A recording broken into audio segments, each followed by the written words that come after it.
Mis queridos hermanos, muy buenos días. Este día domingo sabroso que Dios nos permite vivir, vamos a meditar un poquito en este día 13 de septiembre del 2020 a las 10 horas, con un título de esta manera: Aumentanos la fe y perdónanos.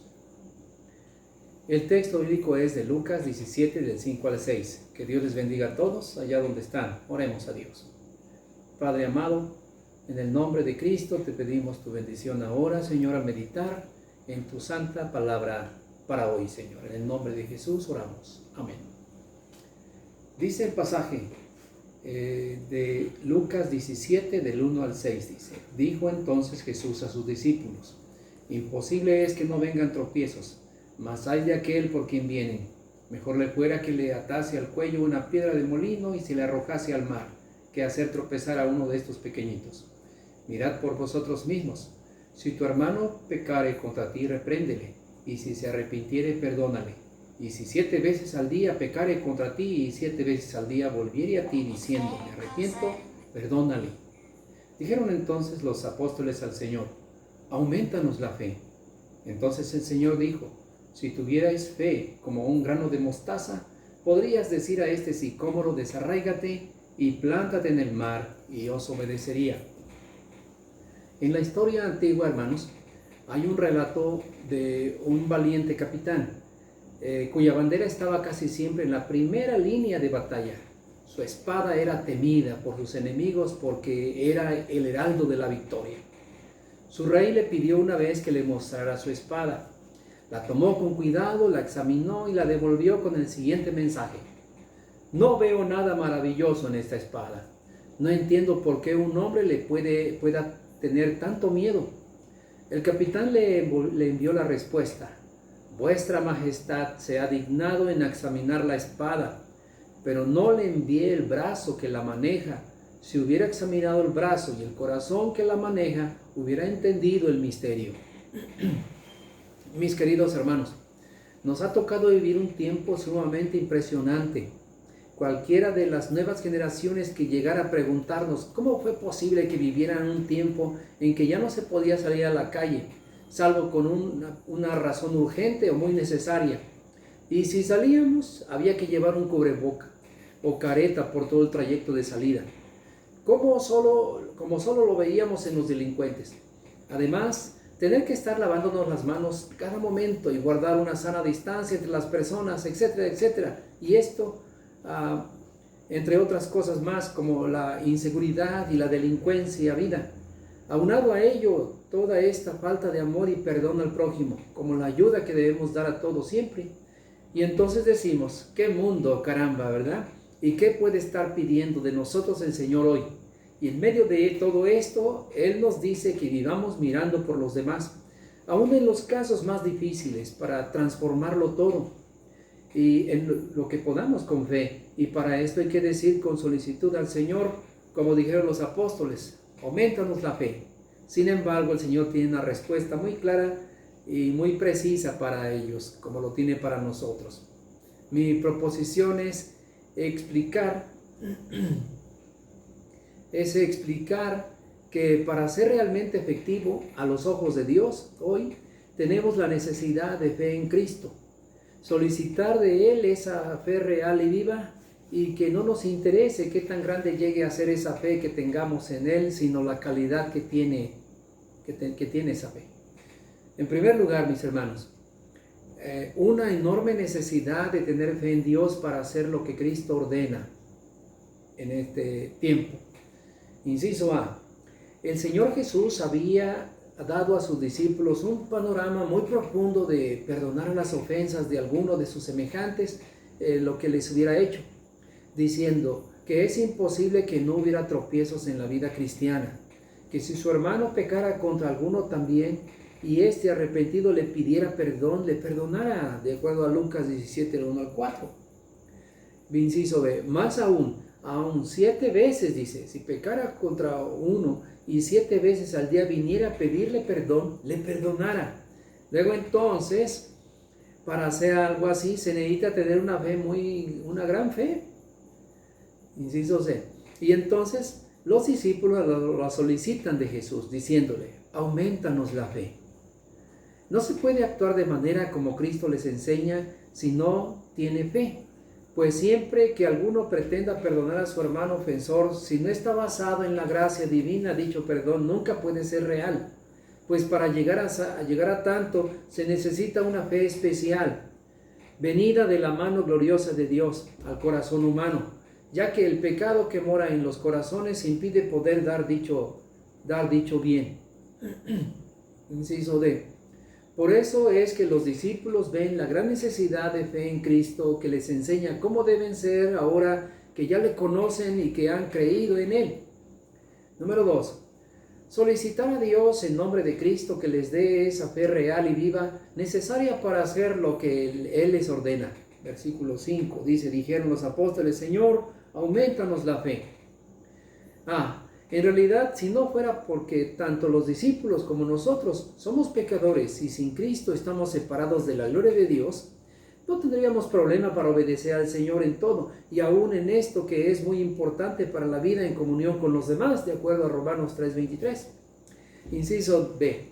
De allí que los discípulos piden al Señor el aumento de su fe, diciéndole, Señor, haz más grande nuestra fe, porque para hacer una cosa como la de perdonar, aun si el ofensor viniera a nosotros 7 veces al día pidiendo perdón, no estamos capacitados, a menos que tú nos des más fe. De hecho, sí, es pedir a Dios estas cosas, porque las circunstancias en varios casos siempre son fuertes y son difíciles, y por eso hay que hablar a Dios. Inciso C. Sin embargo, la solicitud no está bien hecha, porque Cristo les dijo que como su enfoque es diferente al de Él, porque aún no alcanzan a entender la fe real y viva que se requiere, Él busca cambiar su perspectiva de modo que logren comprender de qué tipo de fe está hablando Él. Inciso D.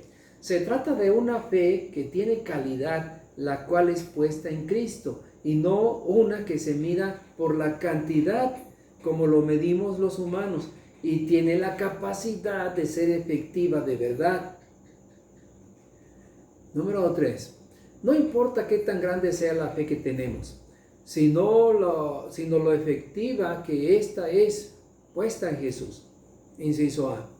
Esta fe realmente logra lo que se propone en obediencia al Señor y realiza grandes cosas para bien. Jesús dijo, si tuvieras fe como un grano de mostaza, podrías decir a este sicómoro que se desarraigue y que se plante en el mar y les obedecería, dice él. Luego entonces Jesús nos muestra que no está en la cantidad de fe que tengamos, sino en la calidad de ella, puesta en Cristo. Pues aunque fuese como el grano de mostaza, haríamos muchas y grandes cosas sin que tenga que ver la medida de ella. Por lo que se proponga hacer, lo hará sin mayor problema. Inciso C. Así pues, si la fe nuestra es tan pequeña, no es problema para actuar como Jesús lo dice, y los creyentes podemos perdonarnos unos a otros todas las ofensas que llegaran a suceder entre nosotros. Más aún, nuestra fe no estará fundada en nosotros, sino en aquel que la da, de acuerdo a Efesios 2:8-9. Y esta dice, no de vosotros, pues es don de Dios.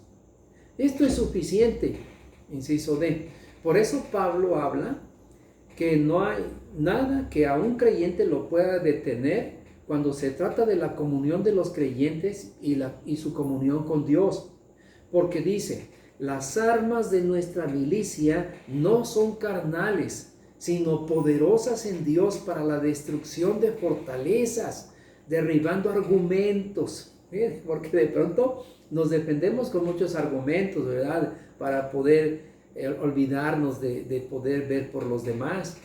Y toda altivez que se levanta contra el conocimiento de Dios, dice, llevando cautivo todo pensamiento a la obediencia a Cristo. 2 de Corintios 10, del 4 al 5. Las armas con las que nosotros contamos no son armas carnales, dice, no son armas, pistolas y todo ello, algún machete y algo parecido. No, sino dice que son poderosas para la destrucción de esas fortalezas que se levantan de pronto entre mí y mi prójimo.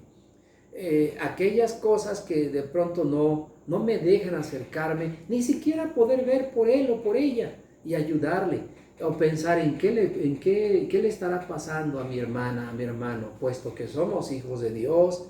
Entonces, lo que Jesús enseñó es verdad. Dice, si tuvierais fe como un grano de mostaza, luego dice allá, dirías a este sicómoro, desarráigate de aquí y échate en el mar, y dice, y os obedecería. Así de grande es nuestra fe, y día a día tenemos que ejercerla. En conclusión y aplicación, entonces, mis queridos hermanos, todos soñamos con el momento en que la iglesia se una con tan grande pasión y con tan grande amor unos con otros. Y déjenme decirles que todos los días tenemos la oportunidad de hacer así, de ver cómo nos amamos los cristianos en servicio al Señor, en obediencia a Dios. No puede haber algo más grande que no pueda ser derribado, como el menosprecio, la indiferencia entre los hermanos, la envidia, el orgullo, el coraje que no podamos romper entre nosotros y ser más hermanos, más unidos y sabiendo que todo esto está mal y que es pecado. Pero Dios tiene el poder para transformarnos, haciendo de nosotros otras personas tan distintas de personalidad, de carácter, de temperamento. Lo que agrada al Señor, el cual nos lleva siempre de triunfo en triunfo, eso es lo que hemos sido llamados a hacer. Entonces toca a ti y a mí tomar en nota de estas cosas, hermanos. No es precisamente lo grande de tu fe, sino la calidad de tu fe, que es puesta en Cristo, en la persona de Jesucristo. En ella estará nuestra fe, y entonces esta nos permitirá realizar aquellas cosas que el Señor nos está ordenando hacer. Ámense, cuídense, estén unos con otros, unidos, ayúdense unos con otros, y la iglesia se mantenga firme, fuerte, fiel y contenta, en paz y con mucho cariño unos con otros, hermanos. El Señor nos bendiga.